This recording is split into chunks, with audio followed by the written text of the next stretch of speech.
जहां एक तरफ उत्तर प्रदेश में एक बहस उठने लगी है, जिस बहस में योगी का नाम लिया जाता है देश के अगले प्रधानमंत्री के तौर पर, और मोदी को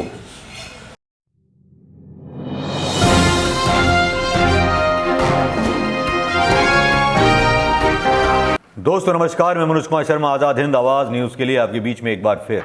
दोस्तों, जहां प्रधानमंत्री मोदी जी ने जिद ठान रखी है कि सब कुछ बेच कर मानेंगे, सब कुछ तबाहो बर्बाद करके मानेंगे, भले ही अपने घर से या अपने ससुराल से वो देश के लिए कुछ भी ना लाए हों, भले ही 70 सालों में जो बनाए हुए इंस्टीट्यूशन थे उनको बेचने की बात चल रही है।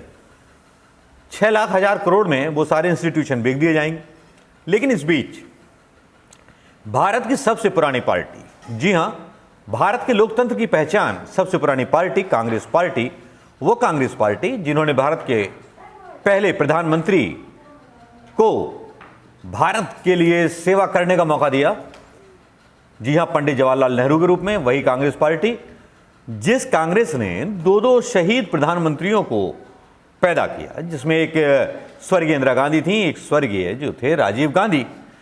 अब जहां पर खेल चल रहा है राजनीति का कांग्रेस के अंदर भी, वो बड़ा अनोखा और विचित्र है। सत्ता को पाने के लिए किस तरह से गठजोड़ बिठाए जा रहे हैं, किस तरह से गुटबाजियां हो रही हैं, वो वाकई में किसी से छुपा हुआ नहीं है। इसी को लेकर के कांग्रेस गाहे बेगाहे भारतीय जनता पार्टी के नेताओं के निशाने पर रहती है।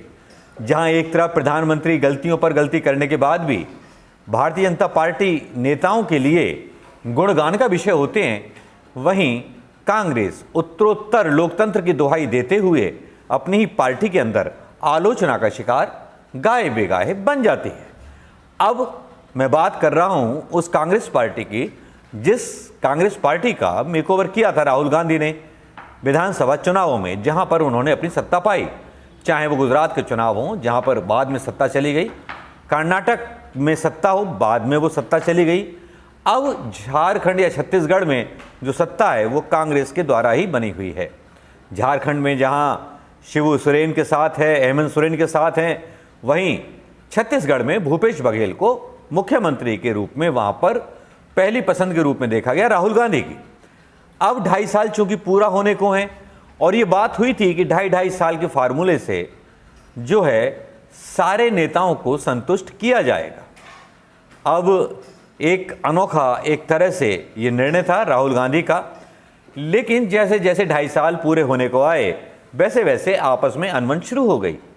कुछ लोगों ने तो राहुल गांधी के पास एक चिट्ठी भी लिख दी भूपेश बघेल के खिलाफ, जिसमें यह दावा किया गया कि भूपेश बघेल के बड़े कारपोरेट सेठों से अच्छे खासे संबंध हैं, जिनसे उनकी फंडिंग होती है। हालांकि आरोप सीरियस थे, राहुल गांधी ने इनको काफ़ी सीरियसली लिया और आला कमान ने भूपेश बघेल को और टी सिंहदेव जो उनके साथ ही स्वास्थ्य मंत्री हैं, उनको तलब कर लिया दिल्ली। अब दिल्ली में बुलाने के बाद अब से कुछ देर पहले की लेटेस्ट अपडेट यह है कि प्रदेश कांग्रेस में अनबन के बीच छत्तीसगढ़ के मुख्यमंत्री भूपेश बघेल दिल्ली में राहुल गांधी जी से मुलाकात कर रहे हैं। माना जा रहा है कि उनकी इस बैठक का संबंध छत्तीसगढ़ में 2.5 साल तक मुख्यमंत्री बने रहने के समझौते में से एक है जो किया गया था, क्योंकि टी.एस. सिंहदेव भी मुख्यमंत्री पद के दावेदार थे। अब चूंकि बघेल कह चुके हैं अगर पार्टी नेतृत्व उनसे कहेगा कि इस्तीफा दे दीजिए तो मैं इस्तीफा दे दूंगा। अब के.सी. वेणुगोपाल और पी.एल. पूनिया से भी एक भेंट करेंगे भूपेश बघेल। टी.एस. देव के बैठक में मौजूद रहने पर बघेल ने यह सफाई दी थी कि मैं सबसे मिलूंगा। सरकार बनने के समय 2.5 साल का वादा हुआ था, तो अब वो वादा पूरा करने का समय आ गया है। पार्टी नेतृत्व जैसा कहेगा मैं वैसा करूंगा। के.सी. वेणुगोपाल और पी.एन. पूनिया से भी, जो प्रभारी हैं पूनिया साहब छत्तीसगढ़ के, उनसे भी मुलाकात उन्होंने की। बघेल ने रिपोर्टर्स, जो प्रेस रिपोर्टर्स थे, उनसे कहा कि लंबे समय बाद दिल्ली जा रहा हूं। पिछले महीने में सोनिया गांधी के प्रतिनिधि के तौर पर वीरभद्र सिंह के अंतिम संस्कार में हिमाचल प्रदेश गया था, जहां मैं प्रियंका गांधी जी से मिला था। इस बार ये बैठक राहुल गांधी जी के साथ है। उन्होंने कहा कि कांग्रेस महासचिव के.सी. वेणुगोपाल और छत्तीसगढ़ के प्रभारी पी.एल. पूनिया से भी मेरी मुलाकात होगी। टीएस देव के बैठक में मौजूद रहने पर बघेल ने सफाई दी कि राहुल के साथ उनकी बैठक की जानकारी है और हो सकता है कि वरिष्ठ नेता भी मिलेंगे। अब चूंकि पृष्ठभूमि ये बताई जा रही है कि 2.5 साल का फार्मूला तय हुआ था 2018 में, जब छत्तीसगढ़ में सरकार बनी थी, तो मुख्यमंत्री पद के लिए बघेल, देव और अन्य नेता ताम्रध्वज साहू का नाम काफ़ी आगे चल रहा था। तब बघेल को 2.5 साल के लिए मुख्यमंत्री बना दिया गया था और साहू को कैबिनेट में जगह दी गई थी।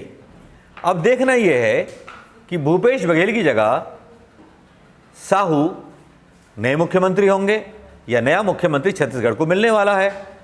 पार्टी नेतृत्व के कहने पर इस्तीफा देने को तैयार हैं भूपेश बघेल ने साफ किया कि पार्टी नेतृत्व जैसा कहेगा मैं वैसा करने को तैयार हूं। अगर राहुल गांधी कहते हैं कि मैं इस्तीफा दे दूं तो मैं इस्तीफा देने को तैयार हूं। दोस्तों, ये तो रही वो खबर जो खबर काफ़ी जोरों शोरों से चर्चा में चल रही है। लेकिन क्या राहुल गांधी का ये फैसला छत्तीसगढ़ कांग्रेस के लिए जीवन दायिनी का काम करेगा या गुटबाजी को बढ़ावा देगा?